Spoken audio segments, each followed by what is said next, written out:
So you look around, you see people in stressful situations. Some people literally get overwhelmed and unhinged, freak out, whatever word you want to use for it. And others, in the same type of stressful situation, can remain composed and collected. So what really distinguishes one person from another? Is it something that comes from nurture or nature, something in our education, or something that the way we're wired? Maybe some of us are just wired with a calm gene, so to speak, and others are not. And of course, is there anything we can do, any methods, any approaches that we can use or do that can help us develop skills to be able to maintain a type of balance and equilibrium, even dealing with a lot of anxiety or stressful situations? That's going to be the discussion and theme of this discussion, I should say. And of course, there are many different ways to approach it. And I think all of us, no matter who we are, whether we're in very extreme, acute situations of stress or more milder forms, everybody can use better tools in dealing with these situations. Some people, as I said, when things are a lot of pressure, it brings the best out of them, and for other people, it brings the worst out of them. So I don't know where you fit in, but you probably know yourself well enough to know which way you react. So the point here is going to be to try to develop and understand the deeper roots and causes for stress in general and how we react to stress. And of course, the goal of that is not just to understand it, but to be able to then look inside ourselves and see whether we can actually develop deeper resources, deeper strengths in dealing with these situations. Now, of course, it's always critical to know and study whenever you want to develop any type of tools in life. You always want to look at models that are the most perfect models, but at least the best, healthiest models.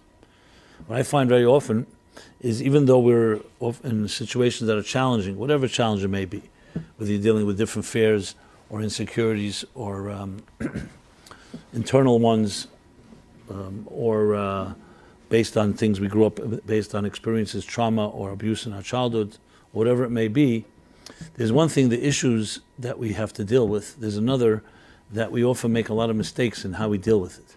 In other words, it's one thing if you can isolate the problem and then find a healthy way of intervening. What's far worse is that when you not only don't isolate the problem, but you create more problems by not knowing how to address it, which is like the collateral damage that comes. It's like, just use a simple example. Someone, God forbid, begins with a small little infection. So it's one thing, you go to a doctor, you nip it in the bud, and you deal with it. Another is either you ignore it, or worse, you try to deal with it in the wrong way. And instead of becoming a small infection, it starts spreading. And not just spreading, it can start becoming uncontrollable. Like anything, like a small little fire begins as a spark, but if handled immediately in the right way, you can eliminate the issue. But most problems are the ones that happen on the second bounce and the third bounce. Either we ignore it, or we do things that are unhealthy in trying to deal with the situation.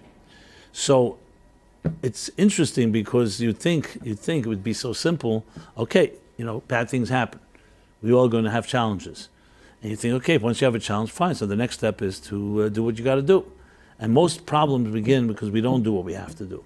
That is something completely in our control. Now, of course, it's not unjustified, because the fact of the matter is the reason most of us don't do what we need to do is because part of the problem is it blinds us from doing what's right. Either our pride or our subjectivity or our prejudices and biases become affected and shaped by what has happened to us. So, for example, just to use a simple example, someone insults you at work. Someone says something to you that's derogatory. So, different ways to react. You can react immediately, respond tit for tat in kind by insulting them in turn, or in some other way getting even with them. Or you can be quiet and think about it and plan properly what to do, either to ignore it, but not react impulsively. What usually happens, we do react impulsively because the emotional insult and the humiliation, especially if it's in front of others, doesn't let you just think, reflect objectively, so you react immediately. And that may be a mistake, because your quick reaction may not be the right reaction. It may not end up being good for you, even though you may feel good for the moment that you defended yourself, but it may not be a long-term solution. But the reason for that is because the insult did affect us emotionally, and we are therefore react. Of course, the wise person will say, "1 second, let me think about this," and then reflect. I could always come back and with a rejoinder and do something about it, or I can determine maybe the person may have misunderstood something, or maybe I misunderstood. I mean, these are just one example. There's hundreds every day where we react to things based on our emotional moment, the bad mood, or you may be subjective, or you may be prejudiced, or you just, whatever may be, you're particularly fragile. And that reaction could be worse than the initial problem. And that's where we obviously have to put a lot of focus on, because it's one thing if you're able to, as I said, contain it and nip it in the bud and solve it at the root. It's another once it begins to spread. Now, the sad fact is that most of our early childhood traumas and experiences in our homes, which has such impact on the impressionable child that each one of us is at that age, does not allow us, because as children we don't have the tools to compensate and to counter the punches that we receive in life. Someone, let's say, is bullied at school, or someone in some way is mistreated by a parent or by a sibling, whether it's a mild form of abuse or a more extreme form, a child is not equipped. A child is meant to be, a child expects, and rightfully so, to receive love and nurturing and validation, and does not have the sophisticated tool chest to be able to know how to deal with an unhealthy situation, because it turns to his parents for everything. So what happens is, whatever that the effects and whatever the wounds that we incur in our childhood, by the time we grow into adults and we can begin to deal with it, now it's already embedded in our systems. So I use an extreme example simply to make the point. If, for example, a child comes home from school, and day after day, week after week, they are berated for not having good enough marks, or not living up to a father or mother's expectations. And what do you think happens after a while? It's a one-time thing, We all have a certain amount of resilience. But if it's constant critique, this child is going to start thinking of themselves as, I'm not worthy, because my parents who love me so much, and who are to me like God, are constantly telling me how inadequate I am. So the child begins to assimilate that self-perception. And of course, if someone was able to stop it right there and then, it's one thing. But then 5 years pass, 10 years pass, 20 years pass. This child is now growing into adult, is going out on a date, or is looking to have other normal adult relationships. And this haunts the child, not even in a conscious way. Because what do you think a child does? They adjust. When you've been punched enough times, you begin to adjust, you begin to protect yourself, you begin to shift and change your attitudes. Especially if you feel you're inadequate, you start second-guessing yourself. So you lose self-confidence. And there's a certain fearfulness. Now, the child may never even know that it came from there, because the child doesn't connect the dots. I'm just using a classic example simply to make the point. Obviously, this can be applied to thousands of different situations. But in this case, just to use this as a case study, what you have happening, the child has made all kinds of adjustments to protect itself from these hurtful experiences, that by the time the child's an adult, there's a whole new series of collateral damage, so to speak, where the child may be the adult now. Maybe someone has a very high, very sophisticated defense mechanisms, a very thick veil of armor that protects itself from others, and very difficult to be vulnerable, because you don't even know who's going to hurt you next, because the child expects to be criticized and hurt. This is again a classic, and I'm not no means trying to be generic or overgeneralize, but just to make the point, as I said. So now what you're dealing with is not the original issue. You're now dealing with a whole slew of secondary problems that even the tools of this, who was once a child, this wounded child, as an adult, are also distorted, because the tools were all based on a unhealthy situation. So now the child can't even come, this adult can no longer, when dealing with a healthy relationship, meet somebody, let's say, that is healthy, they don't know whether they trust themselves or not trust themselves, and on and on. Everybody has a version of this in their own lives. Issues of trust and commitment, of not being wanting to be hurt. And then especially if you do get hurt again as an adult, then it just confirms, you see, I shouldn't have let my guard down. So then your guard goes up even higher, and you develop another layer of defenses. I'm sure you could recognize some of this in yourself. Obviously, as I said, I used a more extreme example. There's even worse than what I've said. I just didn't want to go into the full nightmare scenario. And there's, of course, milder forms, and every one of us has something to deal with. The question is the extent of it. The point I'm making here, to sum up, is that there's a wound, and there's what we do to heal that wound. And what we do often causes more problems, more wounds than the original wound. And the same thing is when we're dealing with stress and anxiety and all difficult situations. You cannot, if you look at the difference between, let's say, a tree that remains standing after a heavy storm in the woods, and the trees that fall and get destroyed, or a ship at sea, the ship that is able to survive, again, a storm, and the ships that don't survive, capsize. What is the difference between them? It's not the storm that defines the ship. It's before the storm began, one ship was built properly, one tree has the proper deep roots. The storm exposes, in calm weather, you can't see the difference. You see two trees standing. You don't know the difference between this tree and that tree. They both seem strong. But the storm strikes, you suddenly see the difference. You suddenly see that one tree remains standing, so you know it has to have deep roots and is able to withstand. It has the defenses necessary to withstand the storm. And another tree did not have those roots. So we don't want to wait till a storm strikes before we build up our resources, which is one of the fascinating lessons from the biblical story of Joseph. I always thought about it. And everyone knows the story with Joseph. The story goes that Pharaoh has a dream, two dreams, that Joseph interprets as being 7 years of famine, which will be followed by, 7 years of famine, which would be preceded by 7 years of plenty. And that was with the dream. And then Joseph advises Pharaoh that he should stockpile. While there's an abundance of grain, they should stockpile Egypt, and they'll have enough when the 7 years of famine strike. They said, genius, what a smart Jew. And immediately appointed him as being viceroy, second in command to Pharaoh himself, because he came up with this brilliant idea. When you think of it ostensibly, it seems weird and strange. Like, what's so brilliant about that? You know there's going to be a famine. Now you know there's abundance. So what's the big thing? You save. It's called basically saving up for times when when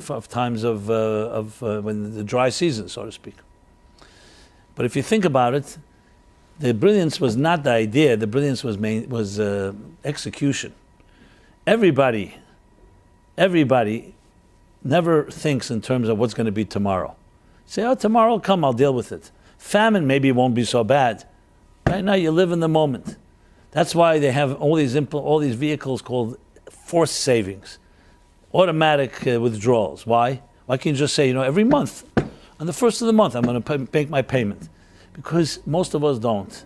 We start saying this month's a little difficult. Next month, I'll pay twice, double, or 3 months, 3 times, and you start creating all kinds of play games with yourself, and we don't end up doing it. Having actual consistency and understanding the importance of consistency is not the same thing.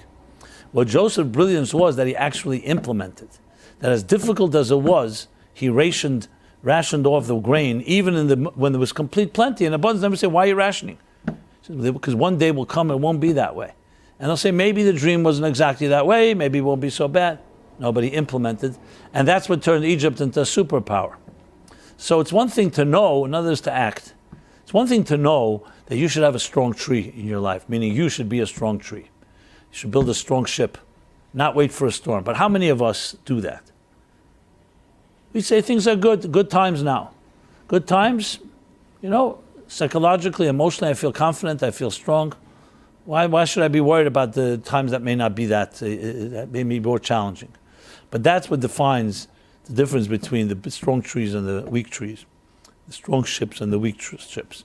So when you say that some people deal with stress differently than others, yes, there may be some wiring involved, and I'll talk about that soon. But there's a lot of it very much dependent on us, how we prepare in calmer times. Very hard in the middle of a storm, when you have 90 mile per hour winds blowing, and all else havoc. Suddenly say, oh, you know what? We better build strong roots. Doesn't work that way. ships are strong before the storm strikes. And that's the same thing with our psychological well-being. So if you were to evaluate yourself, not when there's pressure and stress and anxiety and difficulties, in a calm time, do you know what you're made of? Most of us have no clue. It's when there are difficult times, then we suddenly are subject to the winds of extreme change, when suddenly we either realize that we have a lot more going for us. Like they say that the olive produces oil when it's pressured. Same thing is the expression used, Eleanor Roosevelt or whoever said it about women, that you don't know how strong a woman is. She's like that a woman's like a tea bag. You don't know how strong she is until you put her into hot water. Maybe an insult to men, but that's what they say about women, more power in that sense. But in general, when there's pressure, you suddenly see things about yourself you did not know. So it's hard to evaluate when things are going calm. What you really have, what are you made of? So we obviously need to understand that as well, and not wait when things are very difficult. Once the difficulty strikes in a person's life, it's very difficult to go ahead and say, okay, let's build resources right now. I'm not suggesting nothing can be done, but it's a lot more difficult. So really a discussion of this nature, what's the expression, what do we say, how to maintain calm during stress, really has to be addressed in two ways. One, what do you do when you're already in that situation? And more importantly, what do you do to preempt that situation so when it comes, you're well armed and you're well resourced? So I will talk from both angles. Obviously, I'm going to talk the second point first, which is how do you prepare? Because that's obviously the best of all scenarios. So to do that, we need to go back a little, as I said before, to put the microscope and let's analyze and evaluate a bit what are the dynamics that go on in the human psyche when stress strikes. And all forms of stress. This can be from a death to a loss of a job or to some other trauma in life, some transition, something that's serious, or it can be a stress that's more of an internal stress of internal anxieties over different things in life, sometimes traceable to childhood traumas and abuse or other forms of dysfunctionality. So I'm really covering, I think, as much as I can in the spectrum. Obviously, I'm not discussing things on a clinical level that may need medical intervention, as in medication or therapy or other forms. I'm trying to talk about it complementing that, or situations that we have more control over and we do not need some other substance or other help from outside. It's always important to have a good objective friend that you can lean on and you can speak to. But in addition to that, I'm focusing mostly what we can ourselves personally do. So before you do anything, you have to know what you're made of. When, God forbid, somebody, let's say, rushed to an emergency room in the hospital, and no one should know of this, but let's say there's bleeding, internal bleeding or some form of bleeding. So the first thing a doctor does, the emergency doctor will do, is diagnose, assess.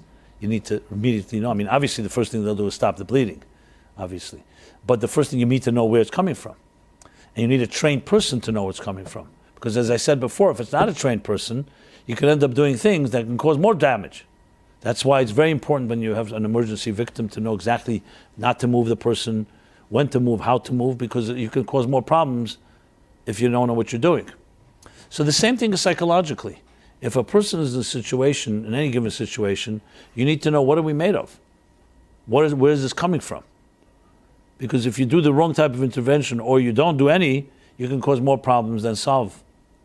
So that's why it's so critical to understand or use the expression, one of the expressions in the mystical teachings, Hasidic teachings, Jewish psychology you can call it, is that Yedias, in Hebrew, Yedias hamach lechetzi refuah. Awareness of a problem is half the cure.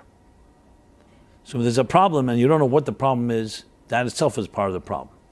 Awareness of the problem. So the key thing is on awareness, self-awareness and awareness, what are we dealing with here? So let's analyze the anatomy of stress, okay? Now we know what it feels like. It feels very uncomfortable, to put it mildly. It feels extremely disorienting, demoralizing, can create panic.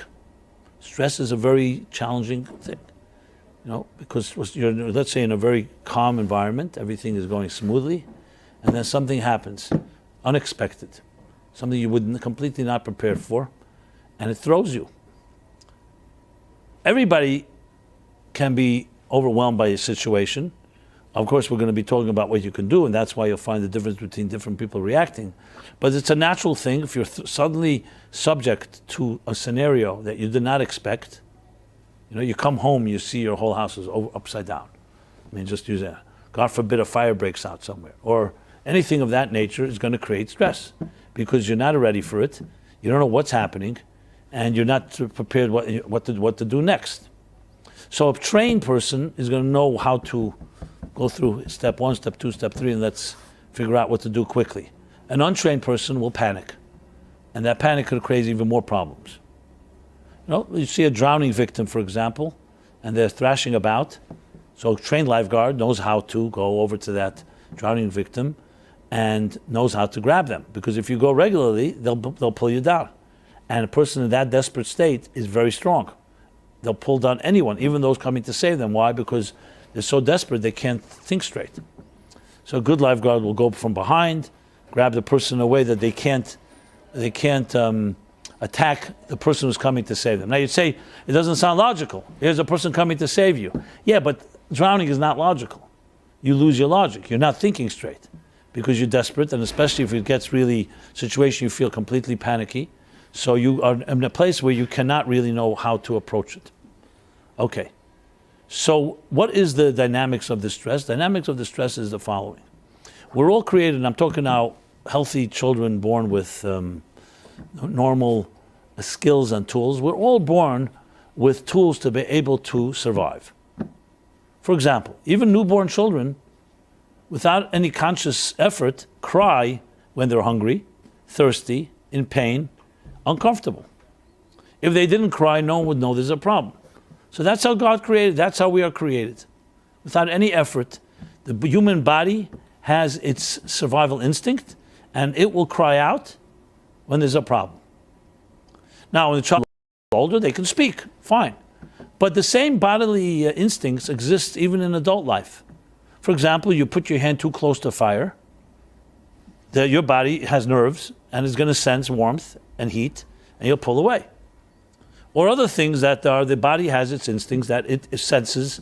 This is our whole nervous system. It senses pain, or it senses danger, and will stay away. So that preempts or prevents problems. Because let's say, for God forbid, you didn't feel it was fire, and you put your hand in it, then suddenly you get burned. Or the fire surprised you, you walked into a room or something, and there was a flash fire or something, then you weren't ready for it. So the human body has its natural instincts, and of course, as we grow older, we also develop, and we learn from experience things that maybe our natural instinct would not be there. Like, a child may cross the street on their own. The adult tells the child, you don't cross the street. You don't walk alone in the street. You hold my hand.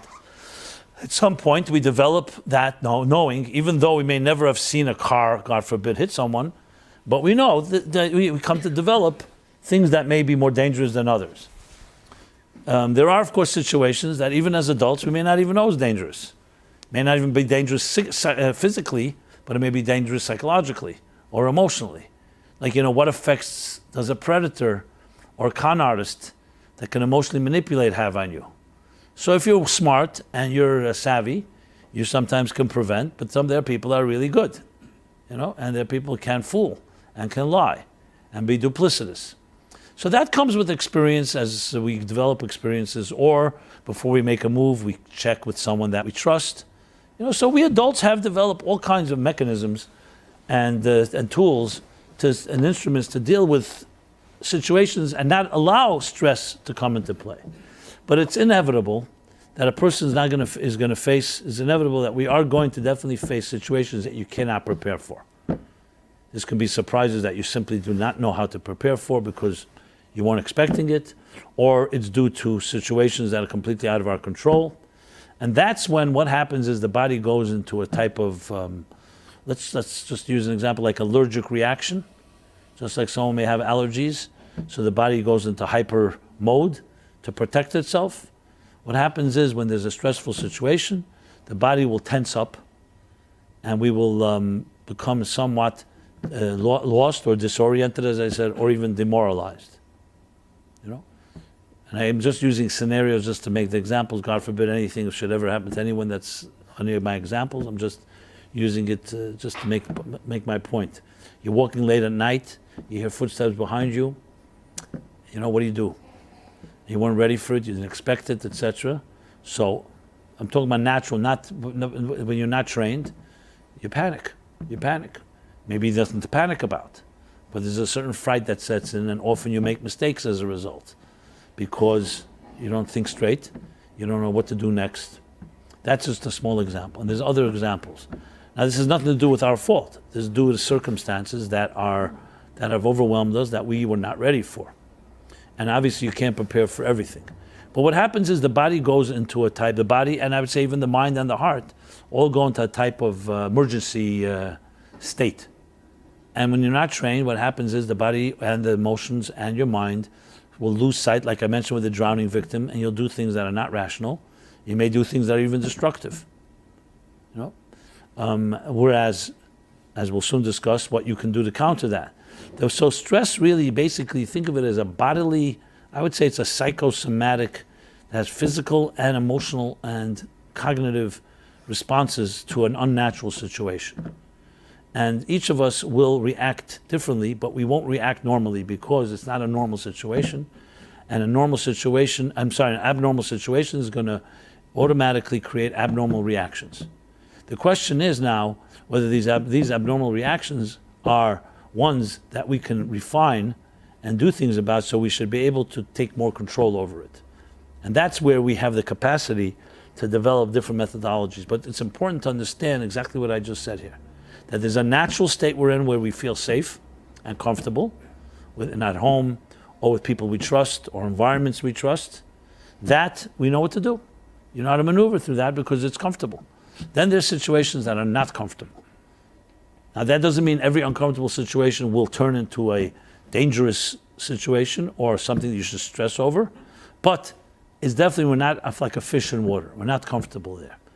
And what will happen then is we will react as an uncomfortable person reacts.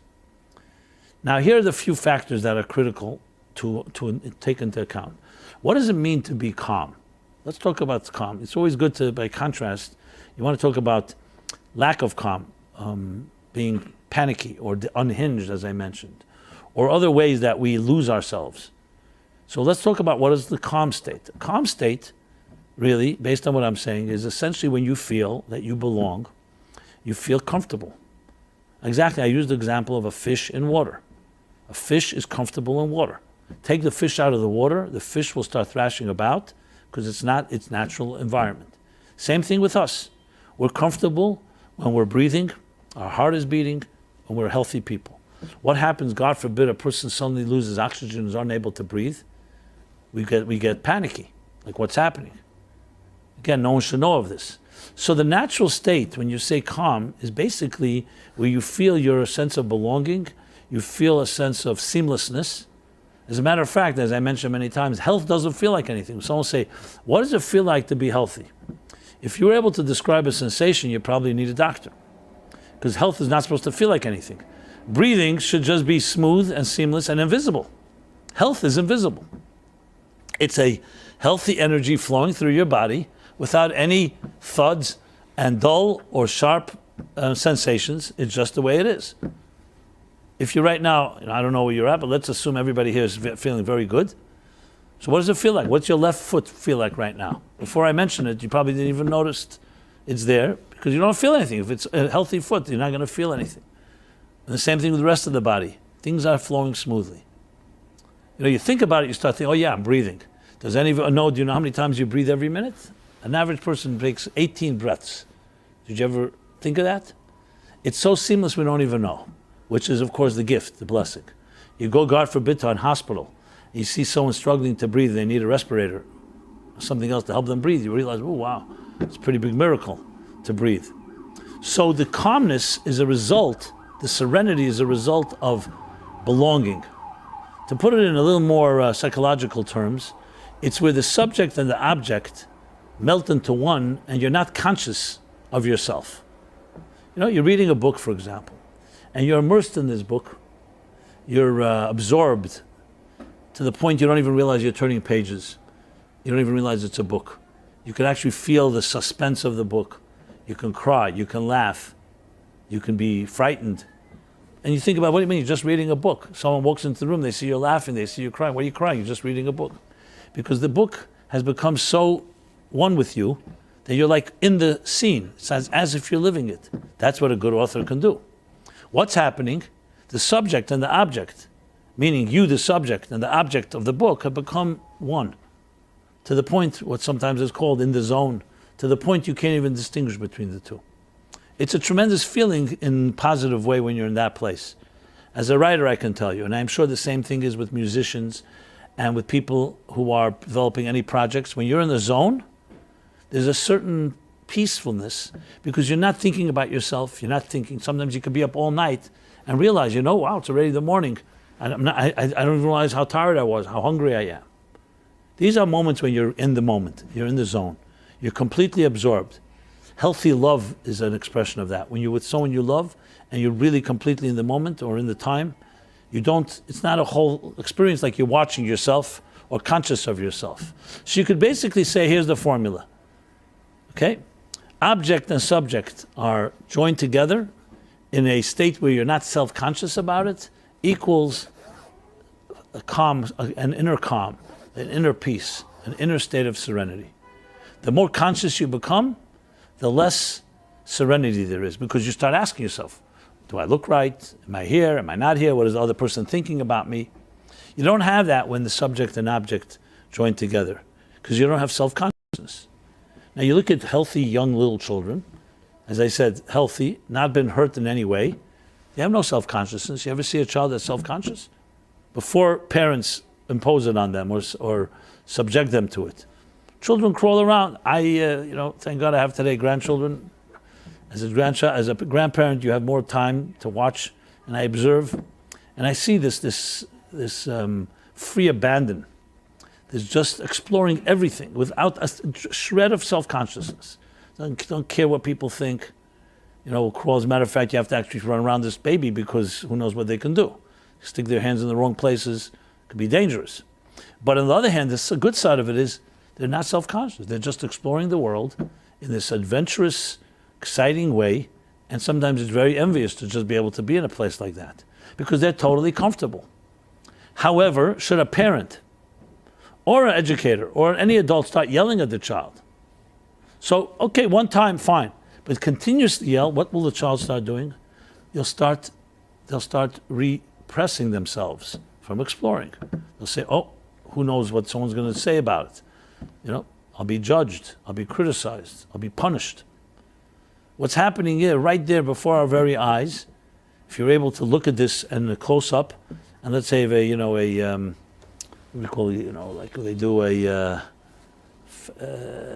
do a series of pictures of motion pictures, and you put them into one set that you could see something evolve.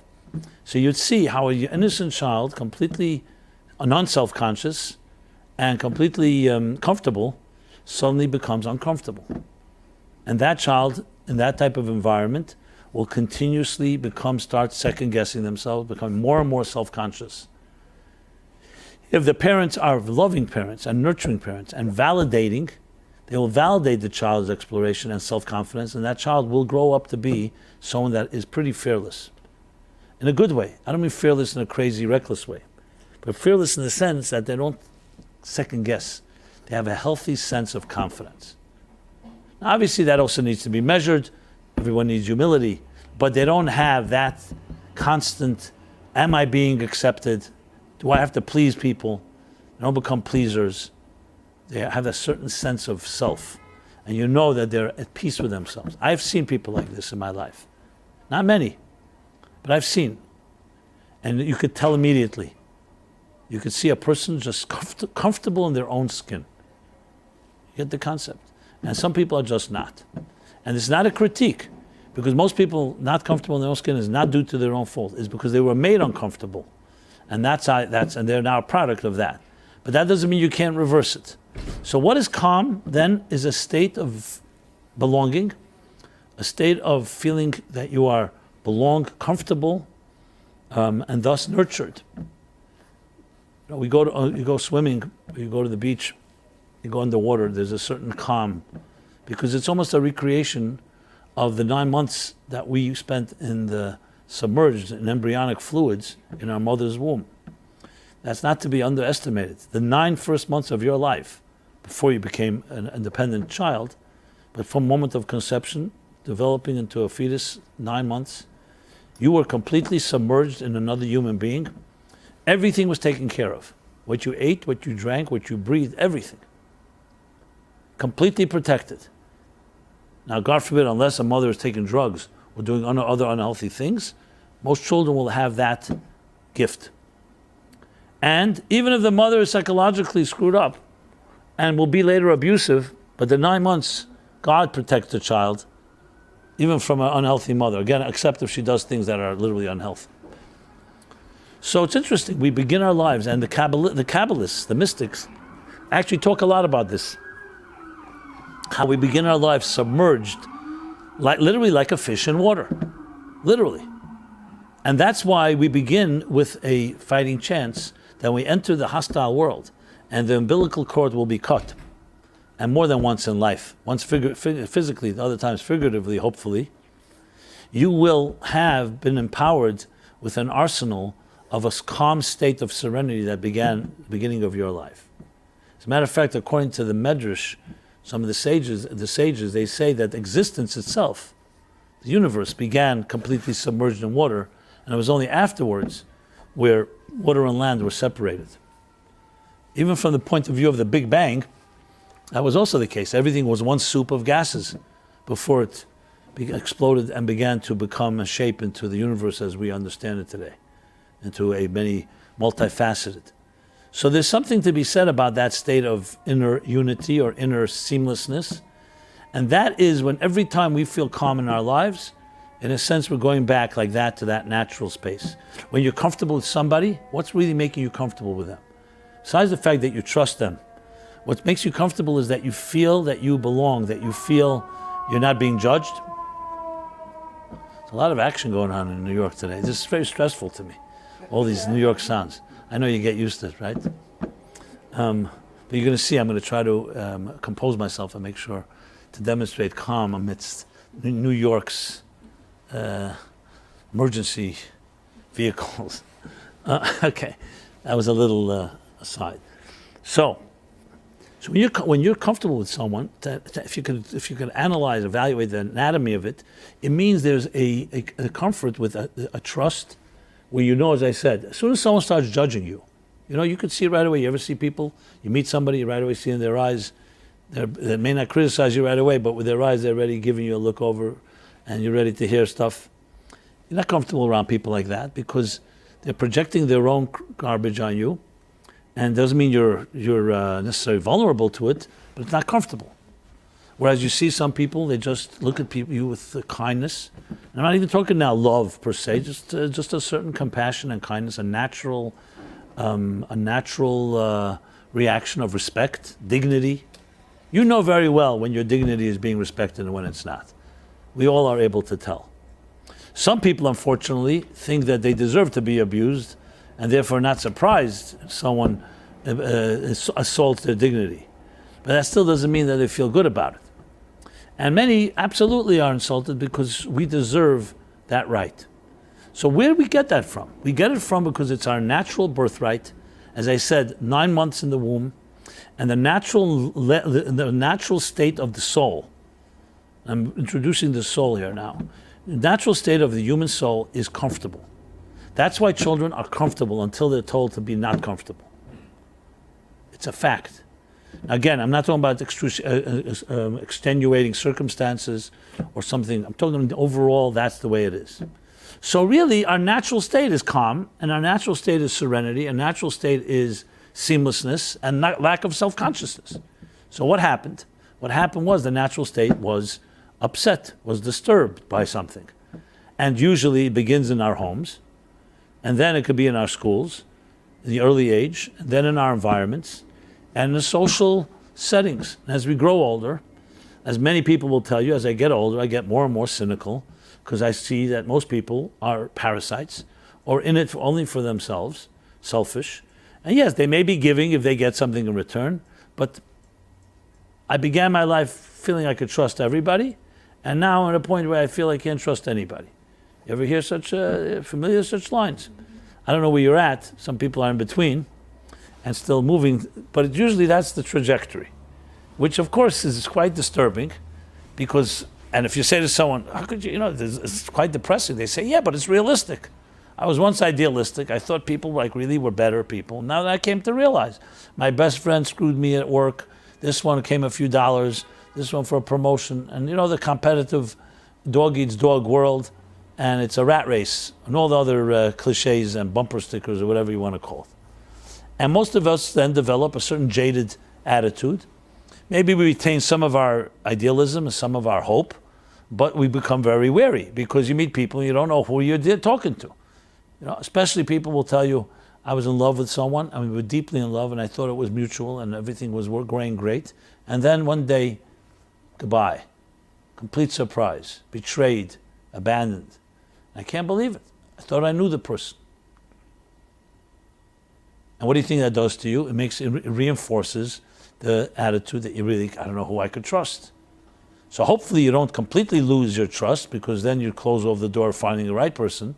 But it's natural, that's how we're going to react. But all these are not natural experiences. That's why I elaborated so much earlier by saying you need to know what the natural human being is like.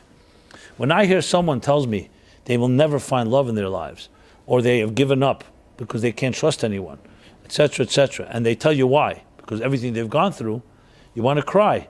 Not just because that happened, but because the person no longer believes in themselves. They don't believe that they have the right and deserve to be loved. And all these negative experiences have now defined who you are. And this is the part that's critical to know. You are not the sum of your experiences. You're not a product of your circumstances. You are who you are. Things may have happened to you, but those things did not change you. Unfortunately, most of us do change our sense of identity based on life experiences, because we don't have an alternative. So, I'm giving you many, not imaginary, very real conversations I've had with, I would say, thousands of people by now, of one form or another in this context. Okay, so I say, but then there's the identity that you really are, you're not aware of. Yeah, but I'm only aware, this is the response, I'm aware of what I know, I'm aware of. I'm aware of what my experiences are. My experiences have been overall negative. And that's all I have. So why are you telling me I don't have an alternative? So then, of course, my response is, learn more about yourself. Find out what your soul is like. And say, well, I am now too late for me. The storm has already struck. I can't go build my ship anymore, like I mentioned before. And the answer is, that's not true. No matter what's happened in your life, you still have a soul. There's a very powerful prayer. I've cited it for the last few weeks, and I want to cite it again. I just find it to be extremely empowering. Every morning, the prayer service, the chakra service, right in the morning, the first prayer is, I thank you for returning my soul to me. Simple prayers that sound simple, but as you'll see in a moment, extremely profound. And these go back thousands of years. So there's some time-tested element to this. Then a few lines later in the prayer, we say, this soul that you've given me, talking to God, is tahirihi, is pure. And then it continues, you've created it, you've shaped it, you've infused it within me, and you protect it. I just want to talk about that short prayer. In other words, firstly, there's a soul inside of you, and secondly, that soul is pure. And you say it every day. You could say, you know what, it was pure when I was 1 year old. Not today. Today it's no longer pure. I've defiled it many times, and many people have defiled it, and many people have heard it, but it continues to say it. Why? Because the soul is not impacted by your life experiences. I'm not suggesting life experiences are not important, and they're not, of course they're part of your life, part of your history, but it's not your identity. And you'll see this as a rule, and I would challenge anyone to show me otherwise. The people that maintain the deepest element of serenity and calm and stress are people who are extremely comfortable with their soul, and no matter what happens around them, that is never shaken. That doesn't mean they don't have stressful situations. That means they have something else going for them that is stronger than anything else that's happening. Like the roots of the tree. They have those profound roots. Now, interesting, Viktor Frankl, in his whole logotherapy, he developed the ideas actually before World War II, before the Holocaust, but it was all verified if you read his book, Man's Search of Meaning. What does he say, basically? That the deepest thing in life is the search for meaning, and the people who have meaning in their lives, even if they go through the harshest experiences, what does he say? If there's a why, you can deal with any what. I think something like that. And he studied Jews in the concentration camps that were inmates near him, those that were believers and those that were not believers, or at least thought they were not believers. Those that felt life has deeper meaning, and those that felt life has no meaning. And became very clear, those that had the meaning did not suffer less. They also lost husbands and wives and children and parents and grandparents in the most horrific way. But they had an additional thing in their arsenal called a deep belief in the meaning of life, and the purpose of life, and the higher purpose of life. So the suffering was there, equal to others, but they had an additional tool. And that's a key thing. I've heard this from many times. Many people say, you hear this very common statement. If that person suffered like I would, they also wouldn't have been able to handle it. You know? No one has suffered like I have. No one could understand me because my experiences are worse than anyone's. Now, I'm not minimizing anyone's horrible experiences, but don't ever think it has anything to do with anything like that. There are people who may suffer even more than you and are able to, not they suffer less, but they have tools that counter it. So that statement that says if someone suffered like I did, they'd be the same way completely distraught or completely overwhelmed like me, that's not true at all. It is not true. And you see it. The Holocaust doesn't get worse than that. And you see it all the time. That you could have two people in exactly the same situation, and one person is more resilient than the other. Based on what? So there is wiring. We'll talk about that in a bit. But it's not so much the wiring. It's much more nurture, much more what you can do about it. I always, I'll use this story because it just captures it very well. The sixth Chabad Rebbe, his name was Rabbi Yosef Yitzchak Schneerson. He lived in the harshest times in the Soviet Union, former Soviet Union. This was under Stalin, Joseph Stalin. Joseph Stalin, even though we don't like to compare, I guess animals or whatever you want to call them, but he was a good competition to his partner in, that wasn't his partner, it was his Hitler in Germany. And he had a passion to kill Jews as well. And he did. No one even knows the numbers. The Germans were meticulous with numbers. The Russians were not. But anyway, what he did was, when he came to power in the 20s, basically began to eradicate, or try to eradicate, every semblance of Judaism, Jewish life in the country. Now you have to remember, some say there were over 10 million Jews in the Soviet Union in the early part of the 20th century. No one really knows the numbers. So it was not a small matter. It was like someone deciding to, God forbid, do that in the United States. The United States has 5.5 million Jews. So, and it was tough. It was very tough times. Now, long story short, he was arrested for what they called counter-revolutionary activity, because he was doing everything possible to preserve Judaism. They closed down synagogues, or they left them open, but they had informers who were constantly arresting people and killing people, shooting people. There was no due process. They closed down mikvahs, they closed down kosher, they closed down everything, circumcision. The whole Jewish life, traditions that were so much part of Jewish life, they tried in any way possible to eradicate. He went to war against that, not in an overt way, by maintaining his commitment and encouraging others. They called that counter-revolutionary. They arrested him.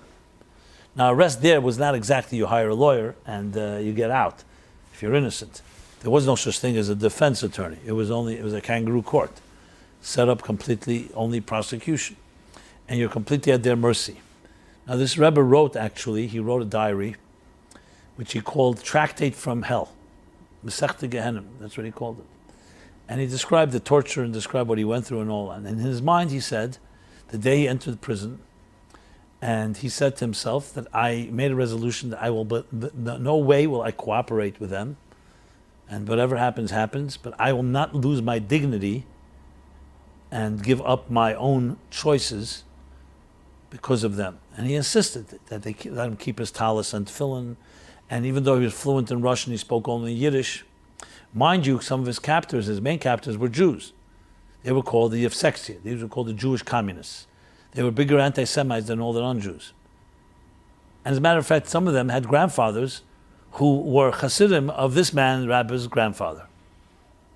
And there's a very interesting is a weird word here, but very fascinating interactions.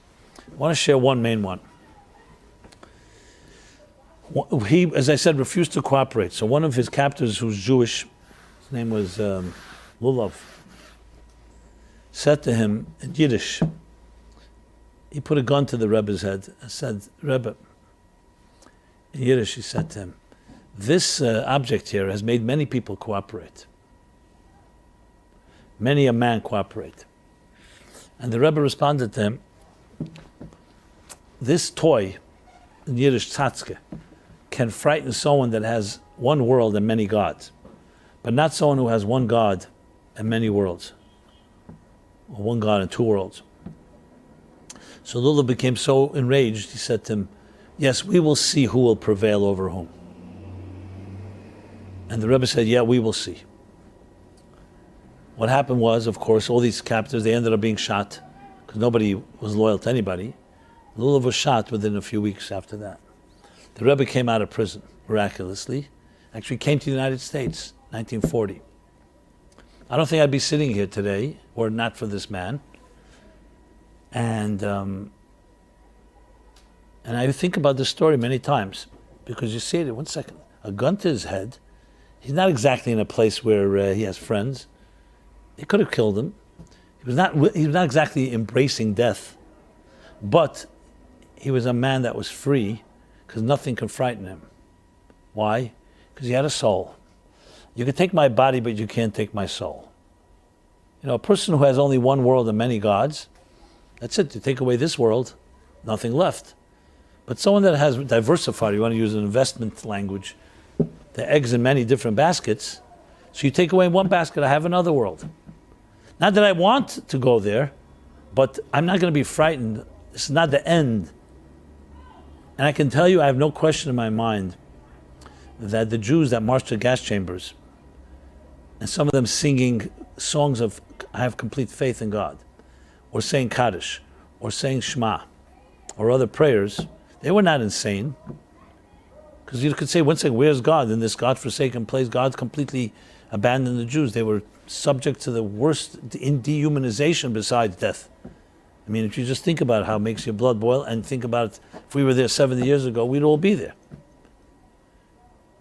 And yet, they proclaimed their faith not because they were delusional, because they were saying a major statement. You can take our bodies, but you can't take our souls. You can take our lives, but you can't take our faith.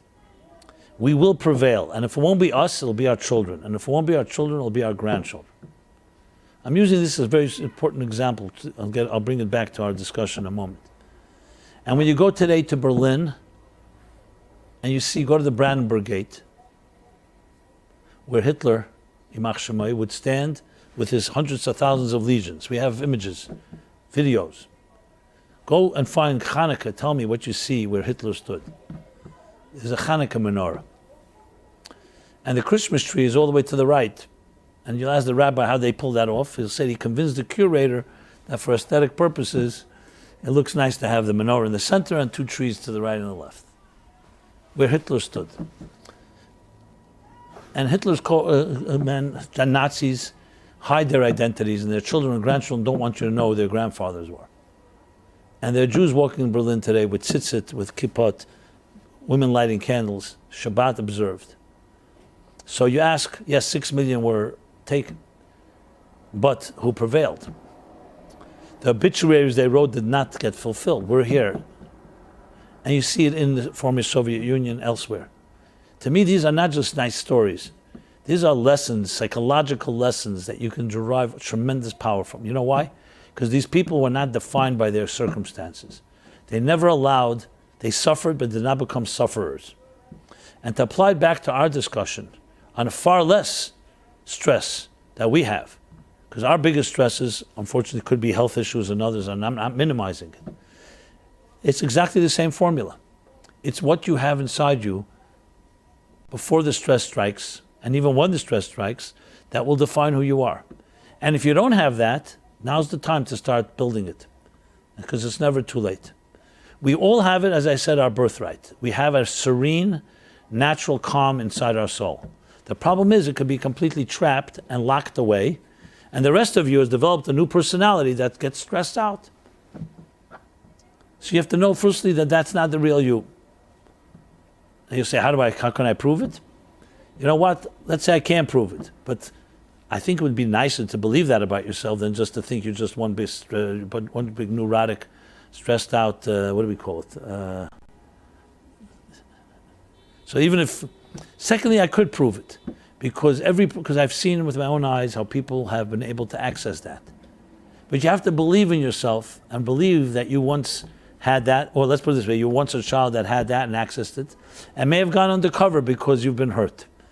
Because people have convinced you that you don't have that natural, peaceful place, but you do. And every morning you say it and reinforce it, that the soul you've returned to me is pure. Yes, that pure soul is now packaged inside of a body, and it's packaged inside of life experiences and a lot of stressful situations, but that pure part of you is there for you to access.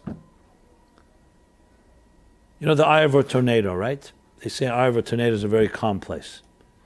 There are people, and I include myself, I'm not here to toot my horn, but I include myself, that when there's extreme stress and anxiety, are able to access a certain calm place that is able to create a tremendous amount of focus. I don't know if you've ever met people like that.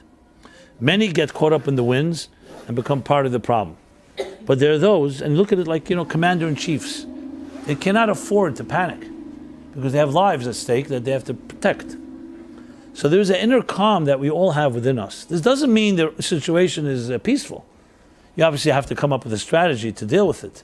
But you go into a place where you're composed and you say, okay, here's where we are. There's a fire burning. There's real danger. Let's figure this out. And does not require miraculous intervention. It requires you being able to reach into a place that's within yourself that has that power. Now, am I wishing it upon anyone that we need to access that? I wish no. I wish we'd all have peaceful situations day and night, 24/7, and you wouldn't need to access it. But I do not believe that life can promise that. Life is going to throw curveballs. Hopefully the minimal amount. But everyone's going to deal with challenges. It's unlikely that a person is going to live 80, 90 years and not experience a death in their lives, of a parent, of a loved one. Hopefully, as I said, it's from people older than us and not, God forbid, younger. But it's inevitable. That's the way life is as it stands right now. So what really will distinguish the men from the boys or the women from the girls, if you wish, is ultimately that the knowledge and the awareness of that dimension within you, which is called your soul. You say, I know nothing about your soul. So right now is the time to start learning about it. And as you learn about it, you become more aware of it. Because your soul is beating inside of you as we speak, just like your heart is beating inside of you. You have to just know how to recognize it. As a matter of fact, I will even tell you this, anxiety is actually your soul telling you there's something wrong. Just like your body tells you through pain there's a problem, the soul tells you there's a problem, that the soul is not being fed when you have anxiety.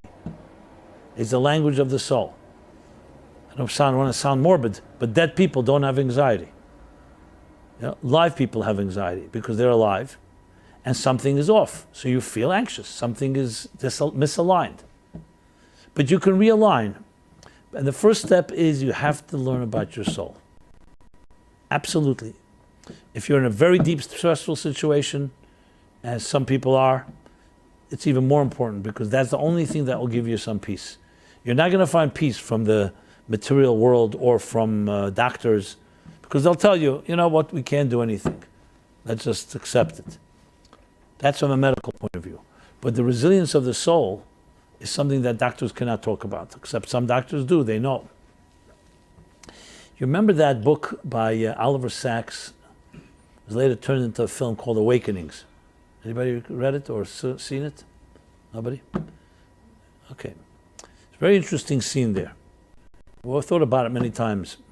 So Oliver Sacks was this doctor, the psychiatrist, who, I don't know, he would gravitate to all these weird psychiatric conditions. He wrote a book called The Wife that mistook her husband for a hat.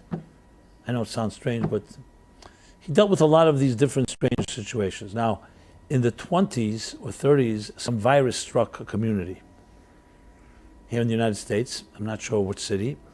You remember? Anyway, a virus struck a community, and people in their 20s suddenly became catatonic, alive, their hearts beating, they're breathing, but frozen like that, exactly the way they were. Some were frozen like this, sitting, and whatever they could try, they could not get them awake. And they were all in this ward because at some point they realized the virus had struck 20, 30, 40 people. And that was that. Dr. Sacks decided to look into it. He served there in that ward. And one day, by accident, somebody, for some reason, threw a ball in the room. And one of these catatonic patients picked up his hand reflexively and grabbed the ball. First time that person moved in 20 years. 15 years. Okay, he saw that, so he decided to throw another ball. And another person did the same. So he realized there's something going on here. The ball throwing is causing them to a natural reflex, which means there's some consciousness going on. They had to be fed and everything because there was no movement and they had to be taken care of, but they were clearly alive. So he realized that there's something going on, so he decided, let's figure out, and started experimenting with different medications to see if he can get something going in their neurological system. And yes, he found the right medication. He administered it to one of the patients, and the person came out of the catatonic state completely normal. And they started administering to other patients, and the same effect. Now, of course, they had to be kept under observation because no one knew if the medication would last, etc. And also, they were completely disoriented. These were people now living in the 1960s who grew up in the 20s and the 30s. Anyway, they took them on a field trip to jazz music from the 20s because that was the only thing they recognized. I'm not going to go through the whole story. It's a fascinating story. But there's a scene there. This first patient, obviously, unfortunately, the end of the story is not so happy. The medication did not last, and they needed higher dosages, and then it caused the tics and other side effects. Ultimately, they had to stop the medication for all of them. They all went back to their catatonic state. But the first patient, they all wanted to behave like free people, but they couldn't because they saw there were side effects. So one of them used to go to the cafeteria, and he met this woman who would come visit her father, who was in a vegetable state, a coma. And I guess they started having some romantic connection. He was the patient, but then at the end of the story is where he finally cannot. It'd be the last time he would see her. It's a very moving scene. So they meet in the cafeteria, and he has all these tics, and he's trying to protect, he's trying to hide it from her. And he tells her this will be the last time we'll see each other because they're taking him off the medication. And she's telling him about, something. I've been reading a book to my father, but he's in this vegetable state. He's in a coma, already 10 years, and I don't think anything is there. I don't know. I'm going to stop reading to him. So he says, this guy who was in a coma, was himself in a catatonic state for over 20 years, says to her, no. You continue reading. He hears you. He hears you. And it's a very powerful, to me at least, scene. Why? Because we don't know what's going on in another person's life. How do we know? Special children, Down syndrome or others. What do we know? And it's so easy to write somebody off because they're not behaving the way you think they should behave. What do we know about the depths and the mysteries of the human soul? Like the guy that used to come visit his wife who had Alzheimer's, and she was losing. She was forgetting things, and she forgot this person already. She didn't even remember her own husband anymore. How sad. But he'd continue visiting her. The nurse said, Mr. So-and-so, your wife doesn't recognize you more. You don't need to come anymore. He says, yeah, but I recognize her. You know? So the matters of the soul are mysteries that we should never think. You know, what do we know? We don't even know about the mind. Ask the greatest neurologists on earth. Ask them what percent do they estimate we know about the human mind. The human mind is the size of my palm, a little larger than this palm.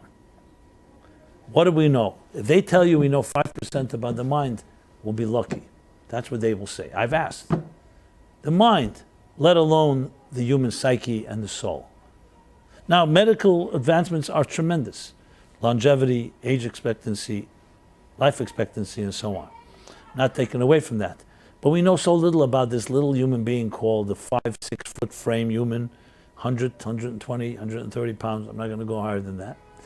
You know, what do we know?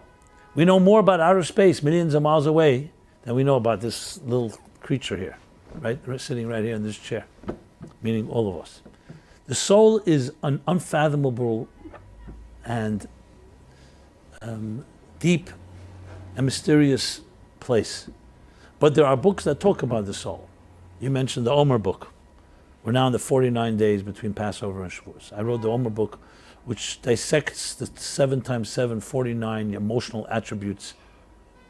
And when you read it, you know, no one's ever seen an emotion. What does love look like? We don't know, but we know what it feels like.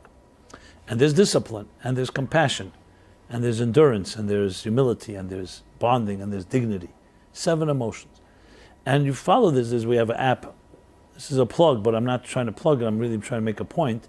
And that is that the soul is made up of parts. And just like a doctor will give you an X-ray or a CAT scan of your body and your mind and other parts of your body, there are books that give you an X-ray of your soul.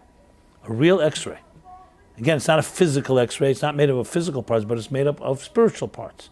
And there's ways you react to things. Love is a very real part of our lives. I would say love is probably more important than any other organ in the body, even though it's not an organ or limb, but it's a necessary component. So when you start recognizing and studying and recognizing what your soul is like, then you learn how to nurture it and nourish it, just like we nourish the body. And that is the greatest counterforce to any stress, because the soul, as I said, is pure. The more you can rely on your soul, the more you can fall back on it, the less stress there will be, guaranteed. And as I go back to the formula I said before, the more someone is where they feel they belong, and that's the soul of a human being, the less they will be impacted by the stresses of their lives. That, again, I repeat, that does not mean you won't have stresses, and it does not mean that everything's going to be simple. But you've discovered deeper resources. And this is not, don't take my word for it or by faith. Try it out. I've seen it. I've seen it work with play situations of people with very dire circumstances, very difficult. And it absolutely works. And it makes total sense, because what you're doing is digging deeper and finding more resources. Those resources are what give you the power to counter any difficult situation. If you don't have those resources, then all you are subject is to what you have. And stress and anxiety will control your life. So the only solution is either you're going to numb yourself and self-medicate to the point you don't feel the stress, which is not obviously a real solution. That's just escape. Or you're going to dig deeper and find resources within yourself that are as powerful as the stress, if not more powerful, and it will counter it. And yes, you'll be able to say that this will frighten someone that has one world and many gods, not someone who has one God and many worlds, many dimensions.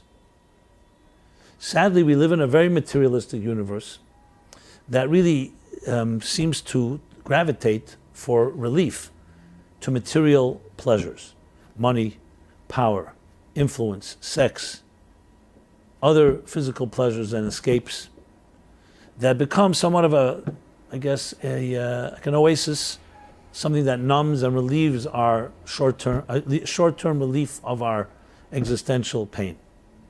But like anything, it lasts not long. You need another fix very quickly.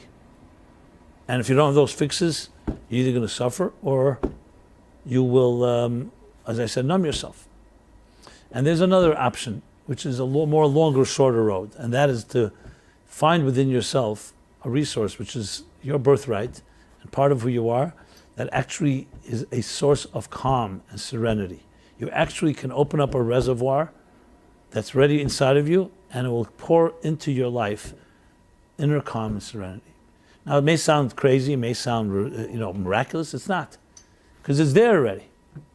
And if you look back in your life, you'll find scenarios where you probably have a taste of it. Especially, I go back to the child. Look at children. It's not sometimes, this is an empirical fact. You study children, you show me anyone that's under 1 year old that is stressful, unless they're living in a stressful home. Children don't have natural stress. They don't have natural anxiety.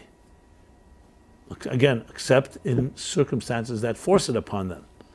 I would even say older than that, but by older than, they already start getting influenced by the forces around them. Like I told the story here, not a joke.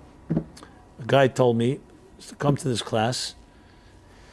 Him and his wife, they have a bunch of dogs and cats, but one dog particularly was acting up.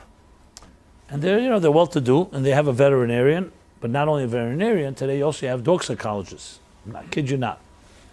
So they put the dog on the couch, I guess. I don't know if it's a couch, the canine couch or whatever, figurative couch.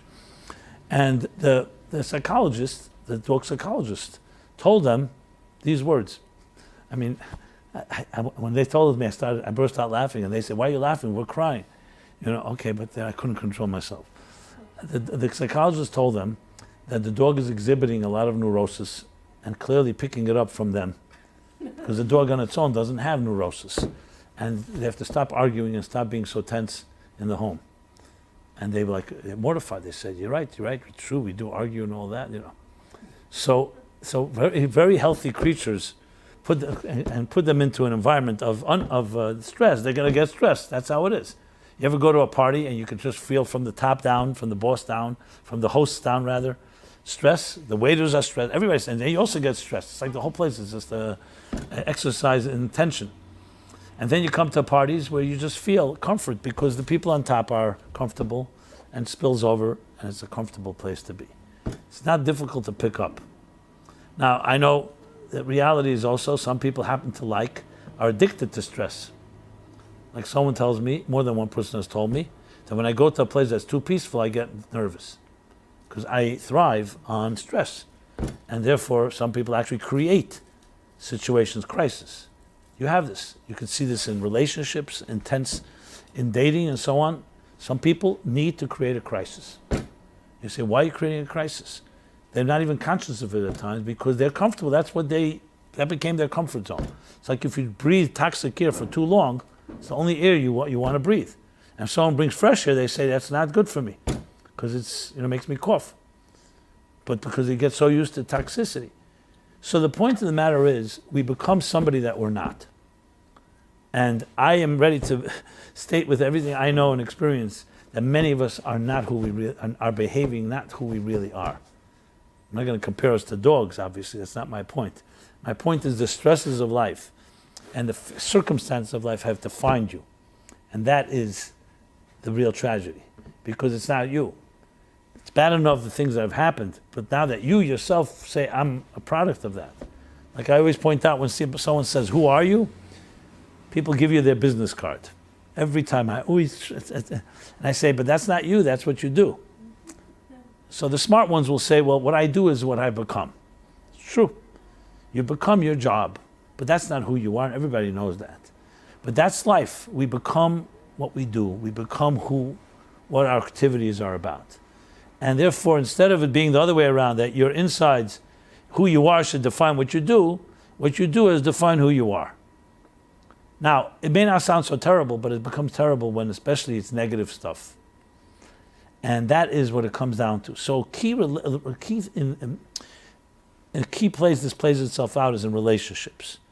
You project your experiences into your relationships. What do you think happens? You're not who you should be. The other person is probably doing the same thing. And how could you really ever find a soulmate that you could be at peace with and calm with when you yourself are not calm with yourself? You're not at peace with yourself. Now, this doesn't mean we have to go to 20 years of therapy or 20 years of work. It just means you need to start asking yourself, maybe there's parts of me I don't know. Maybe it's time to get to know myself. I know it sounds weird, but why not? If not now, when? What are we waiting for? Now, I'm not suggesting we have no self-awareness. I'm not going to state that at all. I'm sure everybody has some more self-awareness. The question is how much? And that's the thing. So the more you learn about your own soul, your own personality, and what you're made of, and it's a great opportunity right now, as I said, those 7 times 749, tremendous way to get a good assessment and evaluation of what you're made of. For example, some people are excellent givers. They really know how to give, but they don't know when to stop giving. They lack discipline, and they can end up hurting people and killing people with love, spoiling people. Then there are people opposite, excellent at discipline, but they don't know how to be kind. They're very, very always frugal, discipline, everything, discretion. They don't know how to let go and just be a little more giving. And then you go through other things. Some people are extremely determined and ambitious, and they'll step on others in the process. Others are too humble, and they don't stand up for themselves. I'm just using some simplistic, but then there's an interaction of all of them. You need to have within love, you need discipline. Within discipline, you need love. Within ambition, you need humility. Within humility, you need ambition. You get the idea. So these 49 days that we're in right now is a period of personal refinement and character development, and above all, examining who you are. And not in general terms, I'm a good person, I'm a bad person. I'm a loving person, I'm a stingy person. That's very broad. In detail, everything is in the detail. Say God's in the details, devil is in the details, whatever you wish to choose, which one. But everything's the details. It's not just general terms. And then you start getting to know yourself. Just like when you have life experiences, I mentioned before, crisis can reveal a lot about who you are. Same thing is self-evaluation. And focus on that begins to start saying, a portrait emerges. Oh, here's a portrait of myself. I can use a lot more in reinforcement and strength in the area of loving. Or I can use the opposite. More strength in the area of discipline, channeling, instead of just giving with discretion, as I mentioned, and etc., etc. So, this, in my view, is somewhat of a overview of.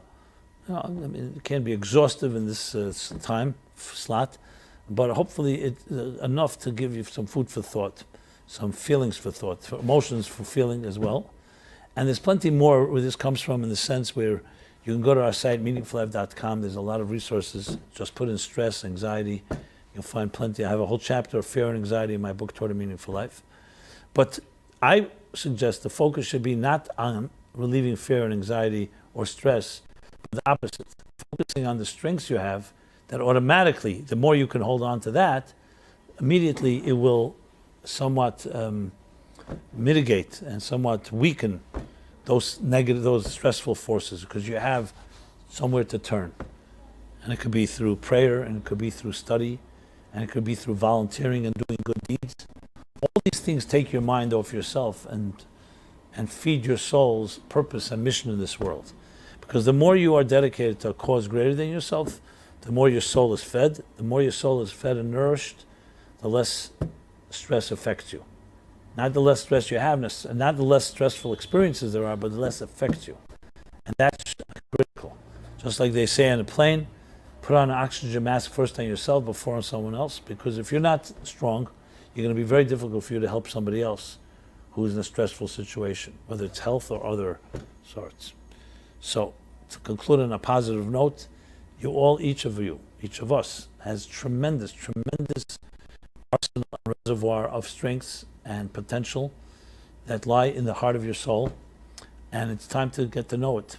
The more you know it, the more powerful you become, to the point where you have exactly that blessing of inner peace, what they call peace at the center.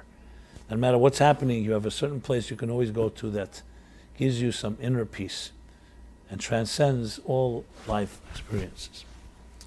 So, I dedicate again the class to your wife and mother, and Refuah Shlema, Rivka Bat Leah, and everybody should only have good news in all matters of health and physical, spiritual, emotional needs. And we are here every Wednesday, beginning around 8:30 p.m. on all your channels, Facebook, YouTube, what else? A little Instagram. Okay. And so please stay in touch. It's an honor for me and my whole team, the Meaningful Life Center, to be part of your spiritual journey and intersect together, meaning we could all help each other dealing with these challenges that I described today, and as well as other issues in life, which is what we're all about. And hopefully we can all clear up, clear and harness the strengths that we have toward the positive ways. And please stay in touch. Good night, everybody. Good morning or good afternoon, wherever you are in the world. Until next week, thank you so much.